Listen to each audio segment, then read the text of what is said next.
Hello fellow Pokemon fans, I'm Brasscoin and welcome to my channel.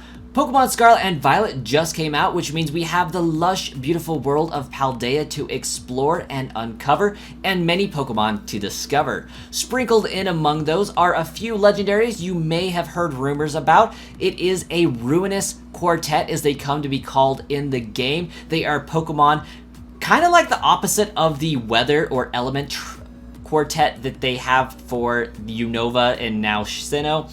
They ruin everything in their path. That's kind of their shtick. But I love these legendaries. They remind me a lot of the Reggie trio and how we uncovered them in Ruby, Emerald, and Sapphire. It was a completely side story. Like, you didn't even have to do it. You completely missed it unless you went looking for it or looking for things to see. And they recaptured that same feel in Paldea. I love it, guys. Let's dive into it. Today I'm going to be showing you where to find the stakes to get Chien Pao. I'm going to be showing you where to find the stakes to get Chien Pao. I probably pronounced that very wrong. I apologize, but I don't know how to pronounce it, so I'm going to be honest. Without further ado, let's dive into finding the stakes. For stake number 1 in the gold, yellow, or orange, as I've seen them called on Reddit, the stakes that kind of look like yellow but aren't really exactly yellow. We're going to be going for stake number 1 in Cascarafa Town, right next to the gym leader. This is the water gym leader, in case you guys didn't know. We're going to be grabbing stake number 1 behind this tree behind the gym. Just a little bit of a map zoom in there just in case you missed it the first time. There will be a map at the end of this video giving the locations on the overworld part of the map. For those who want that as a reference, it doesn't give you the exact location, but pretty darn close. Using that in tandem with this video will help you out immensely in order to know exactly what I'm talking about and where the stake is. Moving on to stake number 2, we are going to have to go around this base for this star team because I haven't beaten it, so I can't fly inside of it, or else a little cutscene will appear and take up a lot of our time. I don't want to have that happen. So we'll navigate around the course of it. I think during the recording of this video, I actually got kind of sucked into this area anyways. Yep, right there. By sucked in, I mean I completely failed to circumvent it, but we got out of there without the cutscene. That's what's important. So skirt around this. There's Gimme Go location if you're interested. We'll be jumping up here and climbing the rest of the way up towards the Pokemon League for the next gold stake, yellow stake, as the video is going to be titled.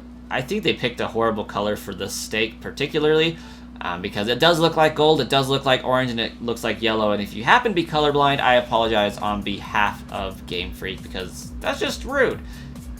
It's hard to differentiate what color this is actually supposed to be, but the internet says it is a bright yellow according to the color palette, the color code that you get if you look at this on a text or image editing system.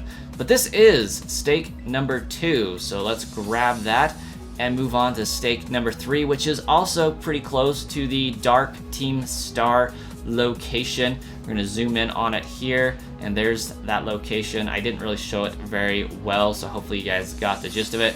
Definitely utilize those pause features on this video in conjunction with the map at the end of the video if you really need to.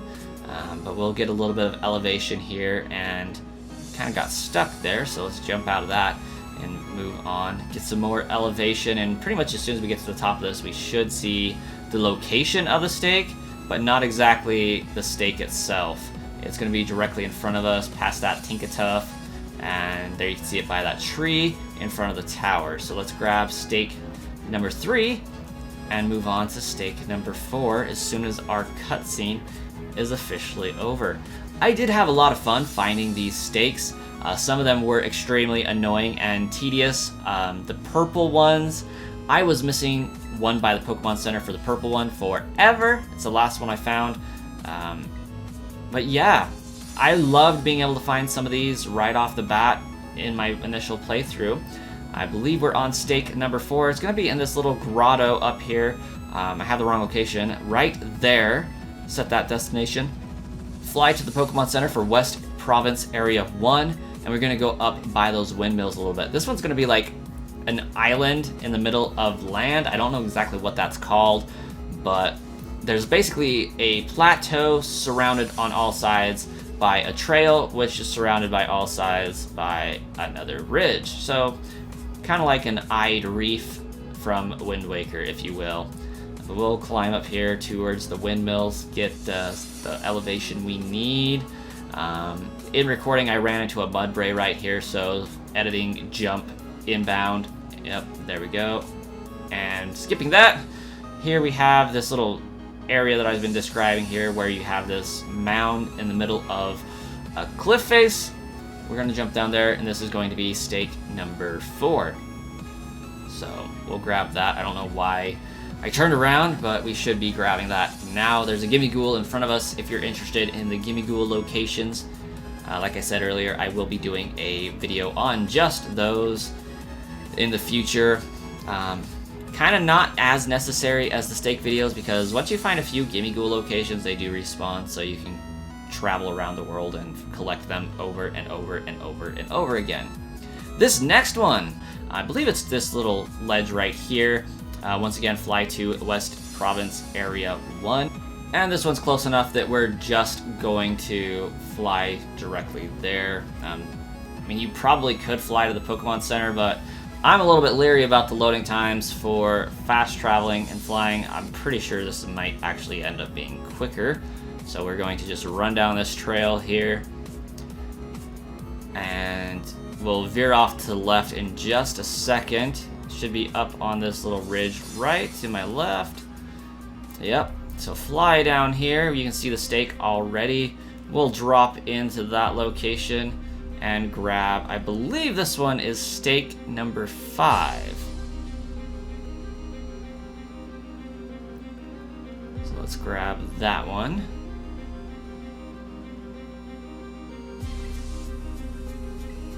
It could even be stake number 6, but I'm pretty sure it's stake number 5.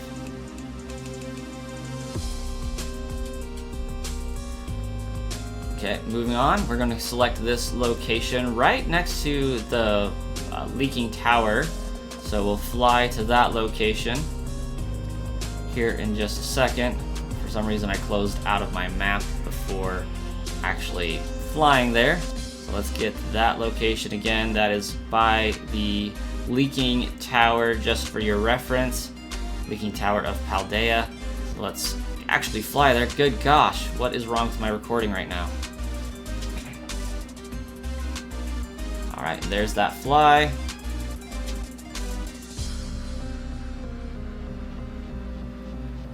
Alright, here we are at the leaking tower. We're going to veer off to the right and just jump and kind of fly. It's a little bit down towards there. You should see it now. There it is. I believe this should be like stake number 6 if I'm not mistaken. So let's grab that one. Maybe. There we go. Sometimes it takes a while to register that you actually clicked A on the stake, so don't be alarmed if it takes a while for it to initiate, and if, yeah.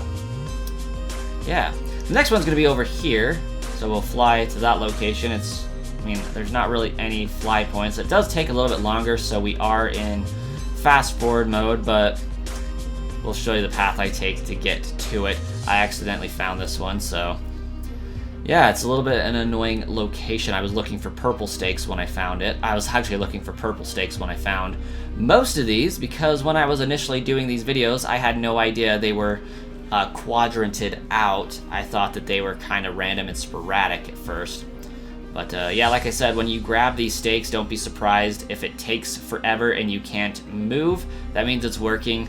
So I thought my game had froze a few times when I grabbed these. It's one of the major issues that I found while playing the game. Alright, here is stake number 7, if I can count correctly. I feel like I can. Let's move on to stake number 8. This one is going to be inside a cave. At that location, the entrance for which is going to be on the left or the right. This is a tunnel that goes straight through that incline. So we'll just fly to that leaking tower once again. And I'm going to jump off of the left side of the map just because I know exactly where the entrance is for the cave at that point. This one I think was originally found by a member of my Discord server going by the name of Inked Barco. So shout out to them for finding this stake for me. It definitely helped out a lot. Saved me some time trying to find its location. Oh, kind of missed the cave entrance there, but that's okay. But yeah, here is that entrance to the cave. Just for your reference on the map, a little bit closer of detail. Just go on in there and we'll be able to collect our last stake, stake number 8. And from there, we'll be able to show you guys where the location for the seal is. If you haven't taken your history lessons yet and passed your history midterm and your history final, you're going to need this video for that location. However, if you have already passed those, its location is going to be on your map already. And I learned that it's actually a fly point as well, so that's pretty exciting. You can just fly directly there. Basically, your teacher tells you where the seal is because she has collected evidence that the legends are true. So, yeah, either way, this whole quartet for this Ruinous series is actually making me really, really excited to be able to see what the mythical Pokemon is going to be. I still haven't made it to post. I'm still walking down the crater for Area 0.